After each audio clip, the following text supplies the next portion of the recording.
Everybody, it's your grown woman on the move, Osiris, with Ankh Entertainment and 15 Minutes to Show. You know we like to do it live. So we are here tonight for the annual GEANCO Foundation's scholarship fundraiser, which is, GEANCO is set up by its founder and CEO, Afam Oneyama, who has been so gracious to invite us here tonight. GEANCO is set up to provide medical care and funding to underprivileged and the poor in the country of Nigeria. Tonight's keynote speakers will be Oscar-nominated actor Chiwetel Ejiofor, known for 12 Years a Slave. I loved you in Kinky Boots, Mr. Chiwetel, and also for The Martian. Also, Golden-Globe nominated actor David Oyelowo, who is best known for his performances in Selma, Queen of Katwe, just to name a few, and Gringo. They will be the keynote speakers here tonight discussing the philanthropy of Africa and what we all can do to help. Along with some of the guests here will be Billy Ray, who is an Oscar-nominated writer for The Hunger Games and Captain Phillips. We will also be seeing a little bit of honorary Chair Gala, who I believe was GEANCO's 2016 Global Honoree, Oscar-nominated actor Benedict Cumberbatch, along with some other special guests. So we don't want to lose you. Stay tuned. We are going to be on the carpet tonight again, celebrating and fundraising for GEANCO. A lot of the proceeds tonight that are underwritten for the event will be given to the underprivileged women and young women that are with minimal invasive surgery and with joint replacements. That will go to them. Also with the David Oyelowo Leadership Scholarship for Girls, it will go to helping young women there who are victims of terrorists and gender inequality. So stay tuned. We'll be back for more. Talk to you later and see you then. Bye.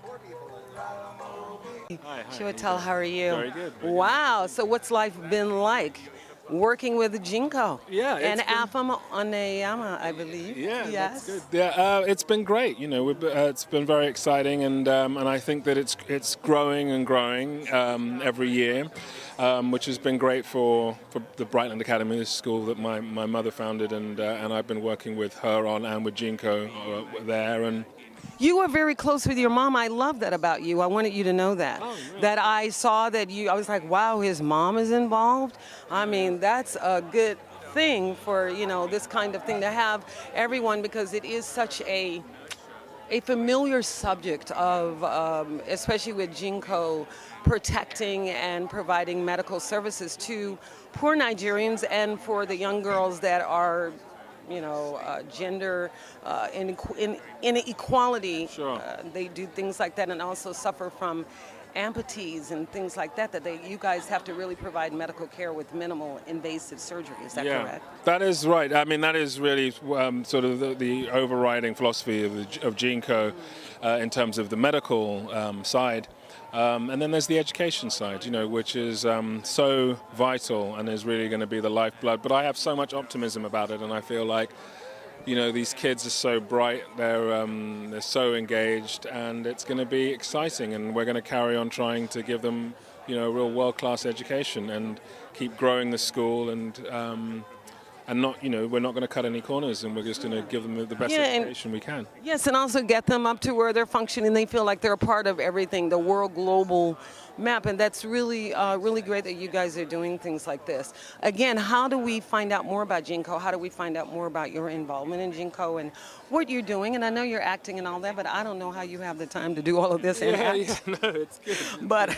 But how can we reach you and find out more about what you're doing and your involvement in GEANCO, along with Afam and along with Mr. Oyelowo? It's really all through GEANCO. I mean, that's for my part with Brightland Academy. That's where we're kind of centering efforts in terms of fundraising for the school, and I think the same is true for David's school as well. So that's the sort of balance that we have. Yeah. It's been really nice talking, and nice meeting you too in person. Okay, good luck to you. So I wanted you to know that I practiced. Thank you. I can tell. to say that name properly. Wow. So GEANCO, huh? So I know a little bit about Africa, so I know there's a large population of young women over there that have had severe problems. As a matter of fact, I think Oprah did something on a young girl. Her name was Viana, and she was like raped and molested at 5 months old and brutally from those countries over there. Now in the United States, someone adopted her. So how much follow-up is there done on the young women and the women over there and the poor after you guys provide them with medical care, after you provide them with minimal invasive surgery, and after you provide them with funding for getting their psychological being together after they've experienced such horrific experiences over there? Yeah, well, Africa is a big continent, and, Nigeria is our point of focus. That's where I'm from, that's where Chiwetel's from, that's where Afam, who runs GEANCO, is from. And so, you do your part, and so we've chosen to focus on that great nation in Nigeria. And where it started for me was the Bring Back Our Girls movement a few years ago in response to Boko Haram kidnapping those girls. And I just knew it was going to drop out of the news cycle after a while, and we couldn't afford to let those girls who had been so brutalized by that experience, and continue to be, by the way, just be made to feel like they're on their own. And so what we do is establish, or what we did is establish a scholarship to help girls who have been severely affected by that issue, and put them in schools. And you're absolutely right. It's not just an educational marginalization these ladies, these girls are facing. There's real psychological effects. Oh, it's trauma. That it's real trauma. And so, we are working with a psychologist who works with the girls now. That's something I learned from Oprah and her school in South Africa, and something that they're getting a handle on down there. And so, we're very much at the beginning of something here. I think, what we hope to have is for the leadership scholarships to be across the entire nation.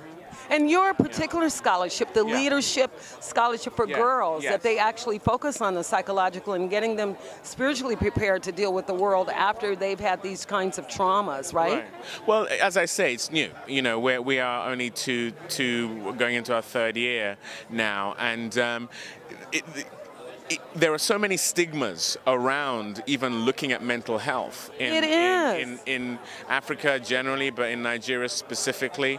And so you're having to get over that hurdle as well, that culturally you say to someone that they need help emotionally, they think you're talking about their sanity, and it's not that. And so that's one hurdle you have to face. In the schools, it's not part of the culture, so you have to face that. In the families, it's not part of the culture. So, and even in the girls themselves, they don't want to seem to be I'm crazy, I'm this, I'm that, or be labeled any more than they already are. So it's very tender, loving care that needs to be applied to this. A lot of TLC. And that's why we have people on the ground to make sure that that's the case. That's right. I wanted to, because a lot of people really want to know that things are being followed up on, and it's nice to see that you guys are really in there and hanging in there with them. Now, really quickly, before I let you go, what made you guys focus on just the girls? Is it more, are there any men over there that these things happen to, or is it so much, it's for the young girls and the women over there, that are they more helpless? Are they in other kind of positions than the men over there, or is it prevalent amongst everything? Nigeria is a very patriarchal society, and in the north particularly, girls are undermined, undervalued to a massive degree. And, I work with another organization called Girls Rising, and lots of studies have been done that basically show the way to end world poverty is to educate girls. There are so many countries all over the world where the lack of education for girls is why those societies are crumbling, because if you educate a girl, she will educate her children, and she will also have the ability to inform her boys about some of the cultural norms that shouldn't be the case. To not educate girls keeps us in this cycle whereby, society is not functioning at its optimal. So that's why we've chosen. I love the way you put that. Thank you.